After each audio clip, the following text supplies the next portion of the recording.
Magandang araw. I-solve natin ang exercise na ito. Express each number in scientific notation. Scientific notation. The positive number n is in scientific notation if n is written as m times 10 to the power of k, where m is greater than or equal to 1 and less than 10. And k is any integer. Solve natin ang letter A. Ang 6,000 express natin sa scientific notation. Dapat ang magiging form niya ay m times 10 to the power of k.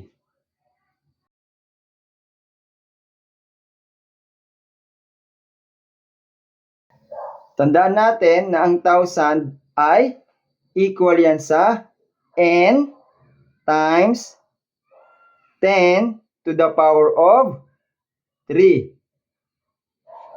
Kapag 1,000 may tatlong 0, kaya siya raised to the power of 3.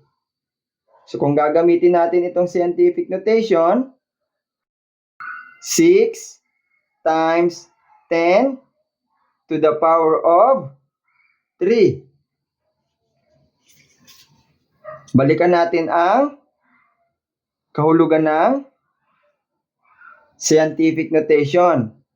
Ang m ay 6 times 10 to the power of 3.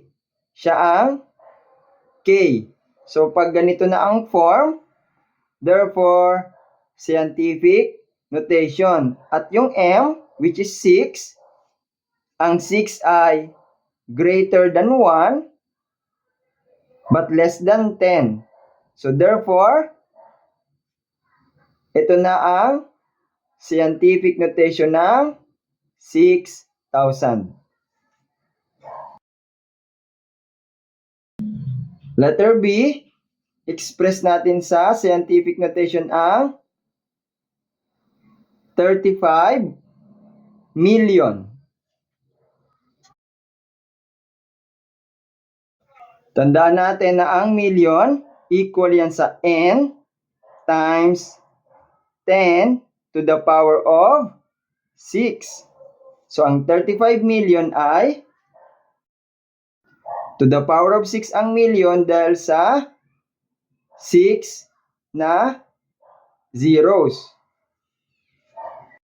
Balikan natin ang form ng scientific notation. Dapat ang m ay greater than or equal to 1, at the same time less than 10. So ang 35 sa m, hindi pa siya scientific notation. Dapat less than 10. 35, hindi yan less than 10.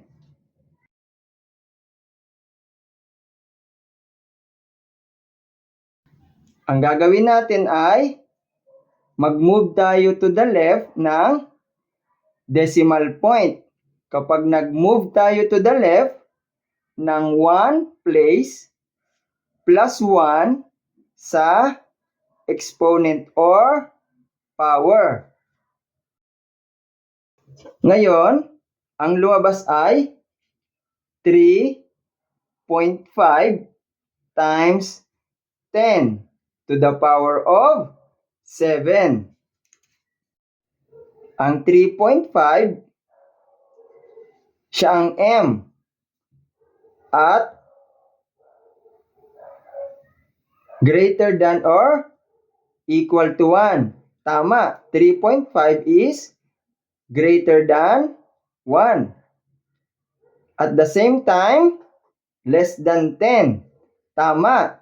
3.5 is less than 10.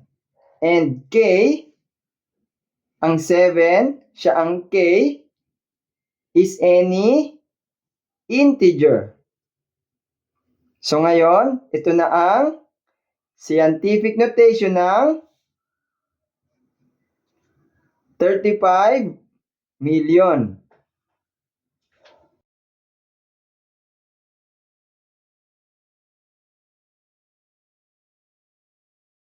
$84 billion. Express natin sa scientific notation. Tandaan natin na ang billion ay equal yan sa n, any number, times 10 to the power of 9. I-apply natin ito. 84 times 10 to the power of 9. So, moving 1 decimal place to the left. Move the decimal point 1 decimal place to the left. Kailangan tayo mag plus 1 sa exponent or power. Ang kalalabasan ay 8.4 times 10 to the power of 10. Ito ang scientific notation ng 84 billion. I-express natin sa scientific notation ang 632.80.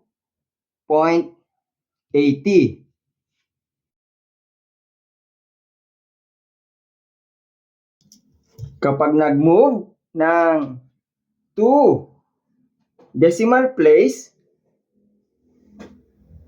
to the left ang decimal point, dapat mag-add rin tayo ng 2 sa exponent or power.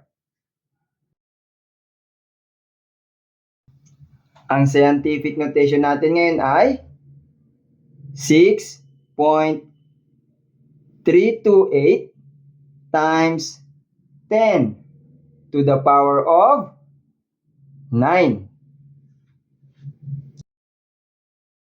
Para sa iba pang mga topic, basahin ang description.